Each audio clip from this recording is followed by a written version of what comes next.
3 દિવસ બાદ ગુજરાત બની જશે જમ્મુ કાશ્મીર, થરથર ધ્રુજશે ગુજરાત।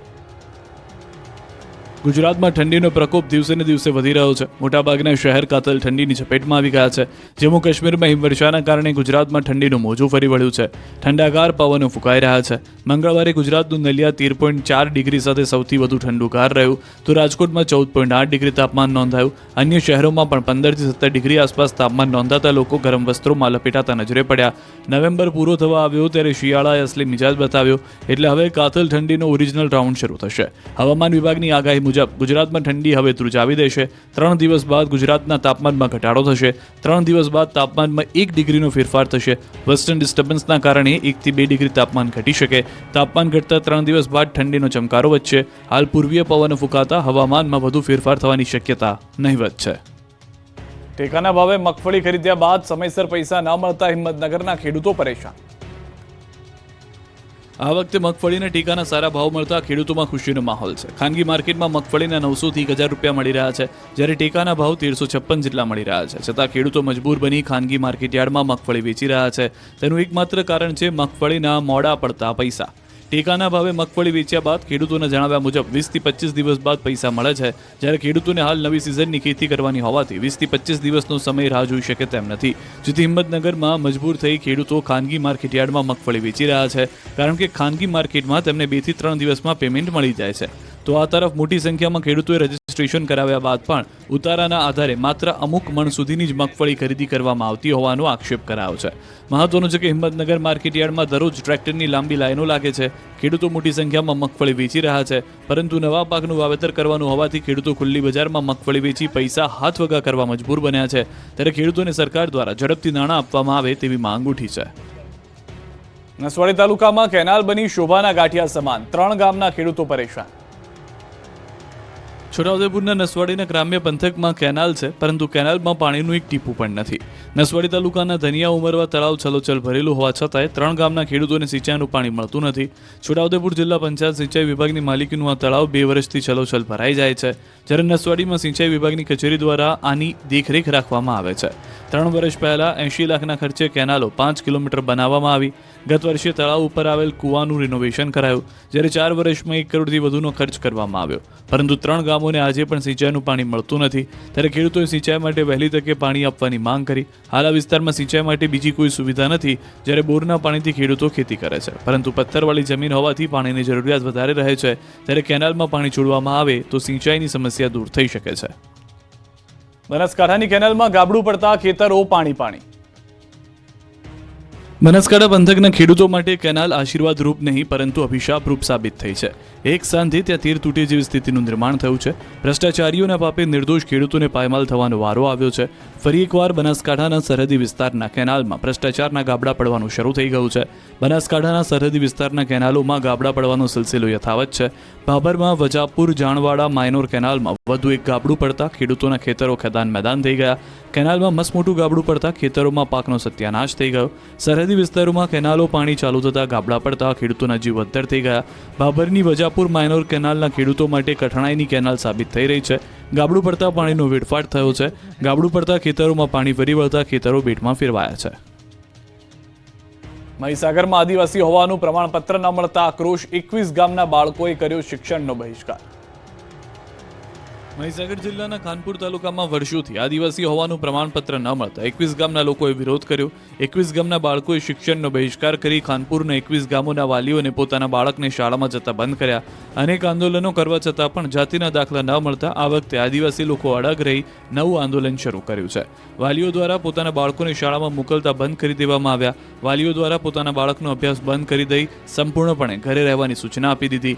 છેલ્લા ઘણા વર્ષોથી મહીસાગર જિલ્લાના ખાનપુર તાલુકાના લોકો દ્વારા આદિવાસી હોવાના પુરાવા પણ આપવા છતાં દાખલા ન મળતા અંતે પરિવારના વહાલ સોયા દીકરાને શાળાએ જતો બંધ કર્યો, જેને લઈ બાળકોના શિક્ષણ કાર્ય ઉપર તેની સીધી અસર પડી છે। હવે શાળામાં પણ ઓછી હાજરી જોવા મળી રહી છે। ત્યારે દિવાળી બાદ વેકેશન ખુલતા જ વાલીઓ દ્વારા કેટલીક શાળાઓમાં આવેદનપત્ર આપી પોતાના બાળકોને શાળામાં ન મોકલવા માટે લેખિતમાં રજૂઆત કરી છે। ત્યારે શાળા દ્વારા પણ વાલીઓને સમજાવવામાં આવ્યા હતા, તેમ છતાં પણ તેઓએ પોતાના બાળકોને શાળામાં મોકલવાની સ્પષ્ટ ના પાડી દીધી હતી। વડોદરાની MS યુનિવર્સિટીમાં વિદ્યાર્થીઓની સુરક્ષા રામ ભરોસે 250 તીસરી આંખને છે મોતિયો। વડોદરાની નેક A+ રેન્ક ધરાવતી MS યુનિવર્સિટીમાં વિદ્યાર્થીઓની સુરક્ષા રામ ભરોસે છે. 3 લેયર સિક્યોરિટીમાં બેસીને યુનિવર્સિટીનો વહીવટ કરનાર વાઇસ ચાન્સેલરને વિદ્યાર્થીઓની સુરક્ષાની કોઈ ચિંતા નથી, જેને લઈને ભારે વિવાદ થયો છે. વડોદરાની MS યુનિવર્સિટીમાં 40,000થી વધુ વિદ્યાર્થીઓ અભ્યાસ કરે છે. રોજ હજારોની સંખ્યામાં વિદ્યાર્થી અને વિદ્યાર્થીનીઓ યુનિવર્સિટી કેમ્પસમાં આવે છે, છતાં તમામની સુરક્ષા રામ ભરોસે છે. યુનિવર્સિટી કેમ્પસમાં લાગેલા 800 CCTV કેમેરામાંથી 200 CCTV બંધ હાલતમાં છે. માત્ર 50 CCTV કેમેરા ચાલુ છે, જેને લઈ યુનિવર્સિટીમાં ભણતા વિદ્યાર્થીઓ સત્તાધીશો સામે સવાલ ઉઠી રહ્યા છે. યુનિવર્સિટીમાં અવારનવાર બહારથી અસામાજિક તત્વો આવી માથાકૂટ કરે છે, તેમજ વિદ્યાર્થીઓની છેડતી પણ અનેકવાર ઘટનાઓ બની ચૂકી છે. તેમ છતાં યુનિવર્સિટી સત્તાધીશોની ઊંઘ નથી ઉડી રહી. યુનિવર્સિટીમાં મોટાભાગના CCTV કેમેરા બંધ હાલતમાં છે, તો કેટલાક CCTV નમી ગયા છે, તો વળી કેટલાક CCTV તો વૃક્ષની ડાળીઓમાં ઢંકાઈ ગયા છે.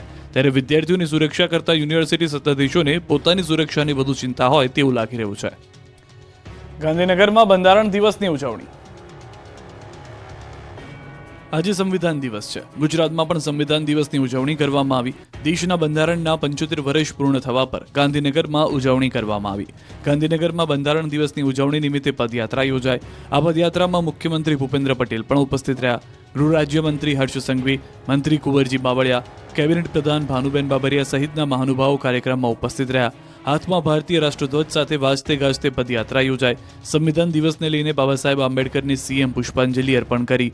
ત્યારબાદ પદયાત્રા યોજવામાં આવી, જેમાં મોટી સંખ્યામાં લોકો જોડાયા. સંવિધાન દિવસ પર ગૃહમંત્રી હર્ષ સંઘવીએ કોંગ્રેસ પર પ્રહાર કર્યા. હર્ષ સંઘવીએ કોંગ્રેસ પર પણ કટાક્ષ કર્યો. સંઘવીએ કોંગ્રેસ અને ખાસ કરીને રાહુલ ગાંધી પર આકરા પ્રહાર કર્યા. હર્ષ સંઘવીએ કહ્યું કે સંવિધાનને સૌથી વધારે ઠેસ પહોંચાડવાનું કામ કોંગ્રેસે કર્યું છે. સંવિધાનનું પાલન માત્ર ભાજપે જ કર્યું છે. હવે ભક્તોને શામળાજીમાં થશે શ્રી કૃષ્ણની લીલાઓના સાક્ષાત દર્શન. 3D લાઇટ એન્ડ સાઉન્ડ શોનું લોકાર્પણ. હવે ભક્તોને શામળાજીમાં થશે શ્રી કૃષ્ણની લીલાઓના સાક્ષાત દર્શન. શામળાજીમાં 3D લાઇટ એન્ડ સાઉન્ડ શોનું લોકાર્પણ કરાયું. શોનું મંત્રી મુળુભાઈ બેરાના હસ્તે વિધિવત લોકાર્પણ કરવામાં આવ્યું. યાત્રાધામ શામળાજીમાં યાત્રા વિકાસ બોર્ડ અને પ્રવાસન વિભાગ દ્વારા 10 કરોડના ખર્ચે laser and sound show technology નાખવામાં આવી. આ લેઝર શોમાં યાત્રાધામ શામળાજી અને તેની ઐતિહાસિક ધરોહરને તેમાં કંડારવામાં આવી. ભગવાન શામળિયાનું આબેહૂબ કલરફુલ સ્વરૂપ, મહાભારતના પ્રસંગો, ભગવાન શ્રી કૃષ્ણની કલાત્મક પ્રતિમાના દર્શન પણ લેઝર શોમાં દર્શાવવામાં આવ્યા છે. યાત્રાધામ શામળાજીમાં દરરોજ સાંજે 7 કલાકે આ શો દર્શાવવામાં આવશે. 23 મિનિટ ચાલનારા લેઝર એન્ડ લાઇટ શો દ્વારા ભગવાન શામળિયા અને શ્રી કૃષ્ણ પ્રત્યે ખૂબ શ્રદ્ધા વધે અને ઐતિહાસિક મહત્વ ભક્તો ફ્રીમાં જાણી શકે તે માટે સરકારના પ્રવાસન વિભાગ દ્વારા આ ધાર્મિક શો શરૂ કરવામાં આવ્યો છે. આ શોમાં શામળાજી મંદિર તેમજ પૌરાણિક મહત્વની જાણકારી મળશે. શામળાજી મંદિરનો ઇતિહાસ બતાવવામાં આવશે. ઐતિહાસિક વિરાસતો અને કૃષ્ણ ભક્તિના દ્રશ્યો આકર્ષણનું કેન્દ્ર બન્યા હતા. કચ્છ રણોત્સવને લઈને વિમાનના ભાડા આસમાને પહોંચ્યા. કચ્છમાં રણોત્સવમાં પ્રવાસીઓની સંખ્યા વધતા ફ્લાઇટના ભાડા થયા મોંઘા. ભુજ મુંબઈ અને ભુજ અમદાવાદ વચ્ચેના ફ્લાઇટના ભાડામાં આશ્ચર્યજનક વધારો થયો. સામાન્ય દિવસોમાં જે ભાડું રૂપિયા 4,000 થી 7,000 વચ્ચે હતું, તે હાલમાં રૂપિયા 25,000 સુધી પહોંચી ગયું. આ કારણે હવાઈ મુસાફરી કરનારા લોકોને ભારે મુશ્કેલીનો સામનો કરવો પડી રહ્યો છે. અત્યારે કચ્છમાં ભુજ મુંબઈ વચ્ચે 2, કંડલા મુંબઈ વચ્ચે 1 અને ભુજ અમદાવાદ વચ્ચે 1 ફ્લાઇટ સેવા કાર્યરત છે. રણોત્સવ અને પ્રવાસી સિઝનના સમયે સદંતર વધતી ડિમાન્ડોને કારણે ટિકિટના ભાવ ચડ્યા છે. ટૂર ઓપરેટર એસોસિએશન ઓફ કચ્છના પ્રમુખ અંશુલ વચરાજાનીનું કહેવું છે કે ફ્લાઇટ ભાડાના આકસ્મિક વધારાને કારણે મધ્યમ વર્ગના લોકો માટે મુસાફરી મુશ્કેલી બની છે. આની સીધી અસર કચ્છના ટુરિઝમ પર પડી શકે છે. ફક્ત પ્રવાસીઓ જ નહીં પરંતુ મેડિકલ ઇમરજન્સી અથવા અન્ય તાત્કાલિક